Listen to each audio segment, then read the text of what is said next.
All right, what's going on here? Sorry, I wasn't looking very happy in the other one. Time for another video. Next vlog. Like I said, I'm still working on getting everything set up to do the reaction videos, part of the shadows and stuff like that. Like really lighten the apartment. So, okay, let's see. Which one am I going to do today? I'm going to tell a quick story about my um, dad's father, my grandfather obviously on my father's side.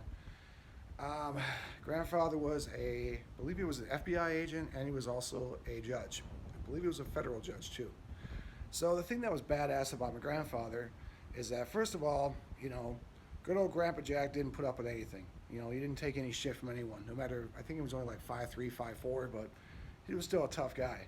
And this guy was so badass. Here's what he would do, and this is no joke. This is 100% truth. I have no reason to lie on this thing. When he was a judge, and he lost his leg to some infection. I'm not sure how old he was when he got it. He had a wooden leg, I think, from the age of I think 20s to when he died in his 70s, but I'm guessing on the dates. But it didn't fit right, so he walked kind of funny. He always be in some kind of pain. So he hated it. So I guess he stopped going to the office for a while. When you're on the bench, you have to sit there on the bench. You have to do your job. But what he would do is he had a makeshift. He had his desk at his house set up like, he'd come in, wear his robe, and he'd do sentencing. I'm not kidding. This guy would bring in hardened criminals from God knows what federal penitentiaries. He walked them in chains. The deputies would walk them in chains. Sometimes with guns drawn on these guys. They'd sit there, they'd do the little staggering walk in chains, sit down on my grandma and grandpa's couch, and he would sit there at his desk with his gavel, and I don't know what the little thing is that they hit. I don't know what the name is. I'm sure someone will put it in the comment block. And he would pass judgment and sentencing right there in his house. Now, you'll never see a judge that'll do that nowadays. Hell no. It wouldn't happen. So, the other cool thing about my grandfather on my dad's side is that, now, this isn't a rumor. This is something my grandmother did tell me. There isn't a picture proof of it, and if there is, I will do my best to try to get my hands on it. Supposedly, and this is something that they said that they did, they met Al Capone twice. That's what I was told.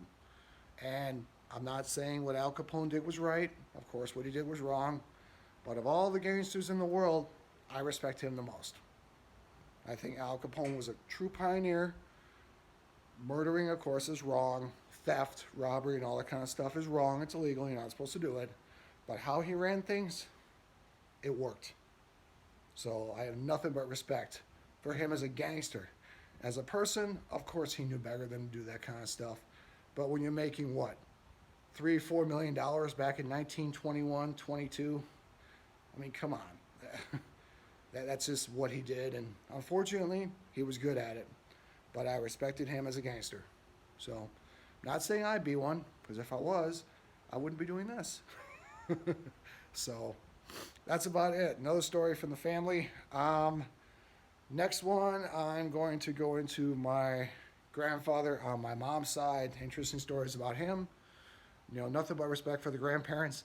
Honestly, I think I respect the older people, the old school, as opposed to the young school, because it's like the young school, the kids nowadays they're just fucking idiots. It's like they don't know shit.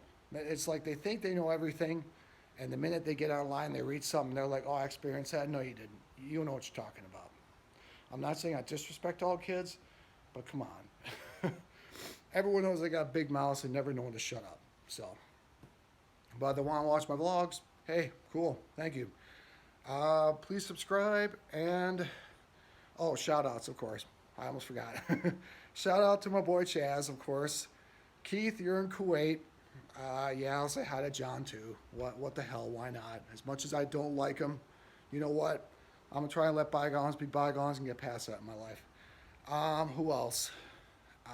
Anne, I love you very much. You know who you are. Family and friends. My best friend Todd. I love you to death. I don't know what's going on. You haven't been returning my calls, so I'm guessing you're busy or something like that, because I know you can't call back to save your life, even though I love you. So that's about it. Take care. Have a good day, and thank you for everyone that has subscribed to my channel. Please subscribe to my channel. Thank you very much.